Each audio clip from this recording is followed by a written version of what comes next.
काल संसदेमध्ये 4 नाराज असलेले युवक घुसले आणि त्यांनी स्मोक कॅनिस्टर्स घेऊन प्रवेश केला। त्यांनी ते धुराचे नळकांडे संसदेमध्ये फोडले आणि त्यांचा निषेध व्यक्त केला। हा निषेध व्यक्त करण्यामागे त्यांचा उद्देश बेरोजगारीच्या प्रश्नावर सरकारचं लक्ष वेधणे हा आहे। परंतु कायद्याच्या राज्यामध्ये अशा प्रकारे बेकायदेशीर पद्धतीने निषेध नोंदवणं बसत नाही हे अत्यंत स्पष्ट आहे।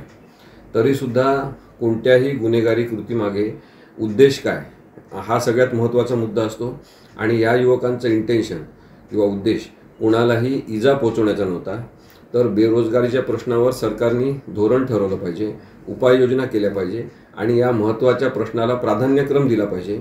इतर अनेक कमी महत्त्वाचे किंवा जे महत्त्वाचेच नाही अशा प्रश्नांवर संसदेचा वेळ वाया घालवायला नको अशा स्वरूपाचा उद्देश घेऊन ते तिथे गेलेले होते आणि त्यामुळे मला असं वाटते की अशा युवकांचं गुन्हेगारीकरण होऊ नये, त्यांच्या कृतीचं विश्लेषण जरूर केलं पाहिजे। त्या कृतीसाठी त्यांना माफक सकारात्मक स्वरूपाची शिक्षा जरूर दिली पाहिजे, त्यांना जाणीव करून दिली पाहिजे की लोकशाहीमध्ये अशा प्रकारे निषेध नोंदवता येणार नाही। परंतु त्यांनी मांडलेला मुद्दा अत्यंत महत्त्वाचा आहे। या 4 युवकांमध्ये एक युवक अमोल शिंदे हा लातूरचा म्हणजे महाराष्ट्रातला आहे आणि त्याचे आईवडील अत्यंत गरीब परिस्थितीत जगत आहेत।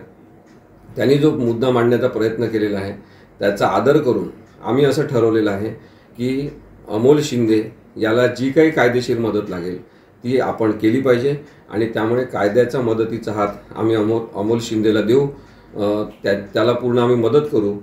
एवढाच उद्देश आहे की अशा कृतीचं गुन्हेगारीकरण न होता या युवकांना प्रातिनिधिक स्वरूपाचे मागण्या करणारे हे युवक आहेत।